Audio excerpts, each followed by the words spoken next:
Jeg vil tale lidt om psykisk sundhed, og så vil jeg tale lidt om ukuelighed, styrke.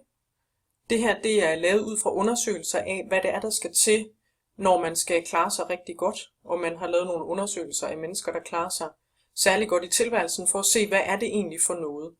Og det man jo kan bruge det til, det er jo både til at analysere, men man kan også i høj grad bruge det i forhold til både undervisning og terapi og selvudvikling. For eksempel havde jeg på et tidspunkt en gruppe unge venner i terapi, hvor det egentlig startede med, at en af dem kom og gik i forløb hos mig, og så blev de andre nysgerrige. Og så kunne de godt tænke sig at være på forkant, selvom de ikke havde nogen sådan presserende problemstillinger i deres liv, så ville de gerne arbejde med at være på forkant psykologisk. Og det var jo en spændende og anderledes opgave, hvor vi blandt andet tog udgangspunkt i den her liste af ting, og så på, hvor kan vi styrke noget yderligere. Ellers så kan den selvfølgelig også bruges til folk, der har problemer, hvor man måske synes, at det kan være uoverskueligt med, hvor skal man begynde, hvilke af sine mange problemer skal man starte med at arbejde med. Og der kan det være en lettelse, det her med at tage udgangspunkt i noget positivt, og prøve at bygge noget op, og så lave en bagvendt øvelse, og så simpelthen se på, hvordan det her arbejde har indflydelse på de problemer, man har.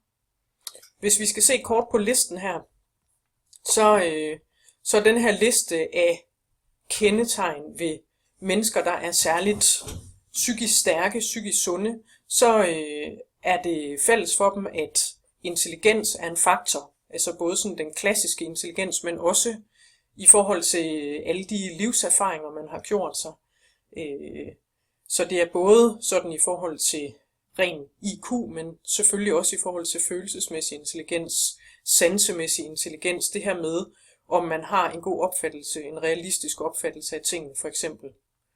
Så er der problemløsningsevne, og det er jo ikke overraskende, at det er en virkelig god egenskab at have, at man er god til at løse problemer, fordi noget vi kan sige med sikkerhed, det er, at vi alle sammen får masser af problemer i løbet af livet, og der kommer til at ske en masse uventede ting. Så det her med at gå til det konstruktivt og kunne brainstorme om en masse forskellige mulige løsninger, det er selvfølgelig en stor sikkerhed.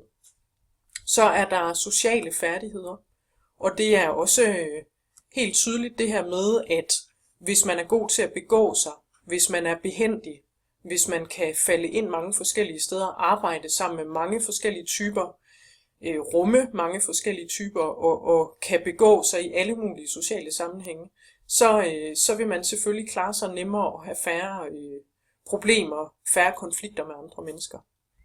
Så er der selvværd, og det er jo også et klassisk tema i forhold til det her med at klare sig godt, altså det her med at tro på sit eget værd, hvile i sit eget værd.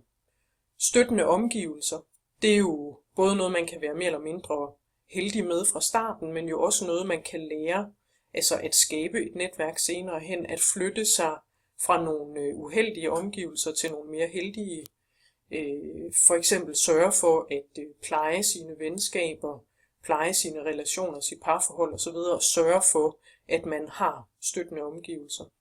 Stærke rollemodeller, også voksne mennesker, når vi skal lære noget, så lærer vi det meget nemmere, hvis vi kan imitere nogen, hvis vi kan efterligne nogen. Og det er jo også en af de her ting, som man kan arbejde rigtig meget med i forhold til nogle helt specifikke ting. Hvis man kender en, der er rigtig god til det, så er det nemmere at lære. Følelsesregulering, håndtering af følelser, det er naturligvis også centralt for at klare sig godt. Det her med, at man kan berolige sig selv, at man ikke bliver overmandet af angst og vrede og raseri og alle mulige andre følelser, men at man kan styre sine følelser og håndtere sine følelser, sådan så man kan tage sig af det rigtige sted. I kan selv læse listen og se, nederst her har jeg også skrevet, hvor jeg har min primære inspiration fra. Men god fornøjelse med arbejdet.